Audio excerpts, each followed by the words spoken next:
Hello, viewers. You are welcome to another episode of the Inside Story. And today I'm here at the headmaster's office to have a short interview with the headmaster. Said, Book. Thank you. You also welcome to my office. thank you, sir. Anyways, I would like you to read us another short story of the school. Well, Diabene Senior High Technical School started as a continuation school and later became a junior secondary school. And in 1999 and 91, to be precise, 1991, it became a full-fledged senior high technical institution. Thank you very much. And on that note, I would like to ask, Diabene Senior Technical School being in a community school, how are your management trying to engage with parents and the community as a whole? Thank you. Every community school has three notable stakeholders: the parents and the traditional authority, and as well as the school money. So we work hand in hand in the PTA, the PA, the Parents Association. Then we also work hand in hand with the traditional authority so that both the community and the parents will come together to make the school what it is supposed to be. Thank you very much. And school being an institution where students are in, I would like to ask, how are your management trying as much as possible to make sure that students are engaged in decision making? Well, thank you again. But we are the Students Representative Council, the SLC. And the reason for which we have them is that so that they can be engaging management, and we intend engaging them to make sure that we have free flow of information so that whatever is disturbing them and worrying them, they will communicate it to management. Then we also do same so that we live as a community for us to impart knowledge and prepare them very well for the WASI examination.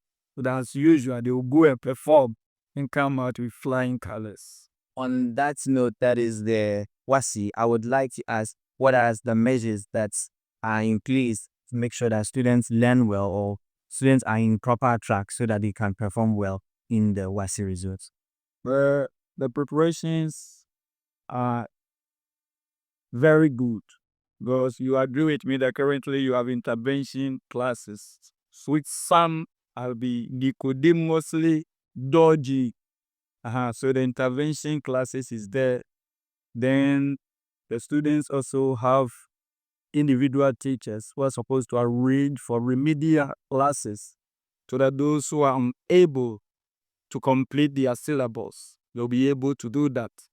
Then also we are encouraging the teachers to open up to the students. And you realize recently there is WASI briefing.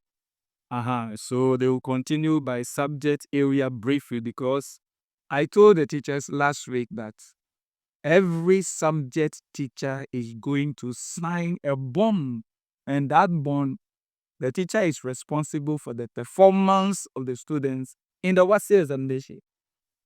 And that is why the teacher has the right to take every disciplinary action against any student that he realizes is not being serious. We want all the final year students to go and write the WASI, write it, and come out with successful results. We don't want C, D wrong. We want A. If you dodge the A, then you get B. The worst of it should be C. So that is what we are expecting from this A, B, C. We don't want C, D one only. It is not good enough. Now we are in a competitive era where everybody is competing for the small space in the university and the other institutions. So if you're a student, you make sure that you are in competition, not with your colleagues here, but with all the other final year students. So you prepare yourself very well. And that is why we have the intervention classes, remedial classes, the briefing that the teachers are doing to the all GFOS, preparing the student, opening your mind, drawing your attention that it is not by wearing the uniform, or by seeing yourself around your colleagues. No, it is by preparing very well for the WASI examination. And those who prepare, they pass. Those who fail to prepare, they are preparing to fail. And that one is a known fact to everybody, that failure to prepare for the WASI examination, it means you are failed in advance. And we don't want our students to fail. That is why we are doing these things, so that you'll be fully prepared for the WASI exam. Wow, that's a good initiative by the University. Really appreciate what you're doing, Penny. I would like to ask those students that are indisciplined, what are your warnings to those students? We have a peculiar way of handling adolescent people, because most of you are in your adolescent. Adolescence starts from 13 to 19, and that is where most of you, the bracket, you are there. And such people, you normally talk to them because they are young adults. You talk to them, you coerce them, you persuade them. And these are the needs by which they learn, because they are learning every day, not only from the school, but from the social media, from friends, from the environment. So in the first place, if somebody is indisciplined, it could be that it's coming from the home. It could be that it's coming from the environment. It could be that it's coming from the peers. So you, the teacher, you, the form master, the form mistress, you have to engage all those students and talk to them. That's exactly what we are doing. We realize that those who need to be sent home, we send them home. And we bring them back after a week, after 2 weeks. We hand them over to the guidance and counseling unit so that they can talk to them and make them aware the realities of life. You are in school, government is taking care of you, free education. Parents are also supporting your free education. But when you complete school, you are on your own, because you are not covered again by government free education, where there are meals for you. And you are in a school where you don't have money, you can even ask from your friends. When you complete, you are on your own. If you are not fortunate and you don't come from a good home, it means you have to go and hustle and struggle. So if you don't take advantage of the opportunities here, complete and see, you'll say that, oh, you have wasted your time. So for indisciplined students, we talk to them, we hand them over to the dean of discipline. We also hand them over to the guidance and counseling unit. And we are doing all this so that we can shape them to become responsible adults when they grow up. Anyways, I really appreciate all the beats and the measurements that you put in this.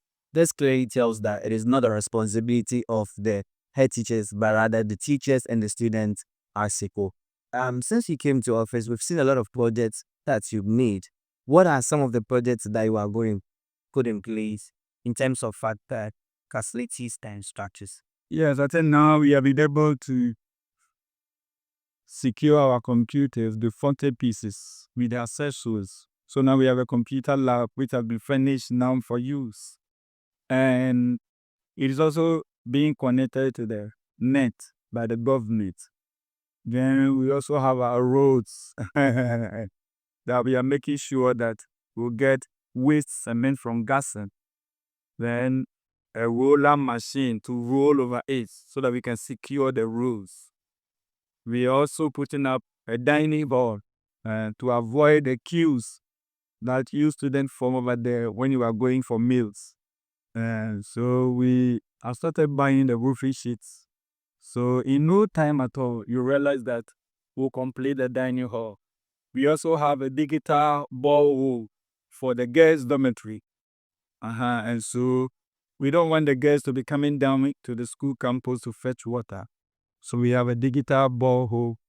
Now we are also having coconut seedlings being planted all over the compound, so that in some years to come, and when you come to school and you are thirsty or you are hungry, you have plenty of coconut. We also have fire palm seedlings over there. And we are also